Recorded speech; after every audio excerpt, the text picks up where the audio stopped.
Bienvenido, bienvenida. En esta ocasión seguimos hablando de bases de datos, pero para matizar un detalle que hasta lo hemos pasado por alto, que es que existen distintos tipos de atributos. Hemos hablado poco más que de claves primarias, pero hay varios más que necesitan ser tratados de forma distinta. Vamos a verlo con el ejemplo de una única entidad, que sea una persona. Pues bien, de esa persona hay cosas que sabemos que es habitual guardar. Por ejemplo, hasta ahora hemos guardado prácticamente siempre un nombre. Ese nombre y en general casi cualquier otro atributo, lo que se llama un atributo descriptor, un atributo que describe información sobre esa entidad. Se llaman descriptor para distinguirlo de otro caso que también conocemos, que es el caso de las claves primarias. Casi siempre nos añade un código o un ID o un identificador, que es lo que hemos llamado una clave primaria y que es lo que, como término técnico, sería un atributo identificador. El descriptor simplemente describe, da información adicional, y el identificador es el que permite distinguir unas instancias de otras instancias de una misma entidad. Esos son los casos que conocíamos, aunque no habíamos empleado todavía ese nombre. Pero hay otros tres que merece la pena conocer. Por una parte está el caso de, por ejemplo, un domicilio, que podemos pensar que a su vez está dividido en ciertos detalles, por ejemplo, un nombre de calle, un número de edificio entre esa calle, la ciudad, quizás también el piso, la escalera, la puerta, muchos detalles más. Pero la idea está en que un atributo se puede descomponer a su vez en varios atributos. Es lo que llamamos un atributo estructurado. Y que a la hora de convertirlo al modelo relacional lo que haremos es que desaparecerá esa palabra domicilio. Indicaremos cada uno de los atributos finales. Otro tipo de atributo que tiene una cierta complicación al convertirlo a modelo relacional y por tanto a SQL es lo que llamaremos un atributo multivaluado. Por ejemplo, podríamos pensar que cada persona permitimos que tenga varios números de teléfonos. Eso va en contra de lo que son las pautas del modelo relacional, con lo cual en la práctica deberemos convertirlo de una forma concreta que recordará mucho a las relaciones uno muchos que ya conocemos.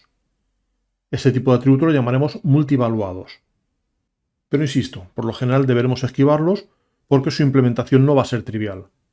Si podemos resolverlo con un único atributo en vez de un multivaluado, sería mucho más sencillo pasarlo luego a modelo relacional. Y otro detalle que hemos pasado también por alto es que se puede incluso indicar si queremos que un cierto atributo tenga valor no nulo.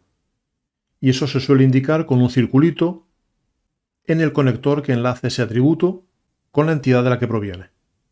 De modo que en nuestro caso tenemos una entidad como esta, más compleja de lo habitual. Vamos a ver cómo se convertiría a modelo relacional. Insisto, hay dos detalles que conocemos, uno que casi también, otros dos que no son triviales. Por una parte, tenemos el que la tabla tendría código nombre y no tendría la dirección, tendríamos calle, número y ciudad. Y no aparece el teléfono porque ese atributo multivaluado hay que sacarlo a una nueva tabla, insisto, recordará mucho a una relación uno muchos. Como sí que sabemos ya de sobra, el código, ese atributo identificador, será la clave primaria. Y como hemos hecho ya alguna vez, el nombre tendrá una restricción de valor no nulo. Pero las novedades grandes empiezan con los teléfonos. Para eso lo que queremos es crear una tabla nueva que tendrá como campos el código de persona y el número de teléfono y quizás algún detalle más. Pero en principio, como mínimo esos dos. Código de persona para enlazar con la persona y el número que es el detalle nuevo. Y la clave primaria estará formada por ambos, por el código de persona y por el número. Es decir, a la hora de implementarlo en SQL lo que haríamos es, tendríamos una tabla persona con una serie de campos, como ya conocemos. La única novedad a este nivel es que el nombre será not null si aparece el circulito en el arco que une la entidad con el atributo, y que la dirección la hemos descompuesto en calle, en número, en ciudad, en los datos que fuera. Pero la dirección como tal está en el diagrama y no se refleja en relacional y no se refleja en SQL. Y la novedad grande, insisto, va a estar en esa tabla de teléfonos que aparece a la nueva y que tendrá como atributos el código de persona y el número de teléfono. Y ambos van a ser la clave primaria, una clave primaria compuesta. Y además, como puedes imaginar, pues eso, el código de persona actúa de clave ajena, haciendo referencia a la tabla de personas. Pues vamos a probarlo con SQLite. Y ya sabes, la tabla de personas sin ninguna dificultad adicional, simplemente el primary key que conocemos, el not null que hemos usado un par de veces. La tabla de teléfonos que sí que es nueva, que se comporta de forma muy parecida a una restricción de identificador, es decir, una uno a muchos en la que además propago ese código de persona, que actuará como clave ajena, pero también será parte de la clave primaria. Para guardar datos de personas no habrá ninguna dificultad.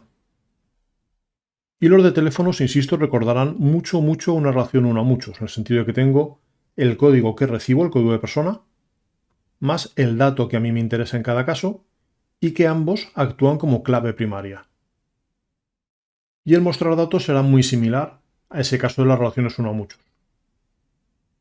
En este caso yo voy a mostrar solo nombre, ciudad y el número de teléfono, y verás que nombre y ciudad no he puesto el nombre de tabla delante porque son únicos, pero sí lo he indicado en el número de teléfono porque existía también un número en la dirección de la persona.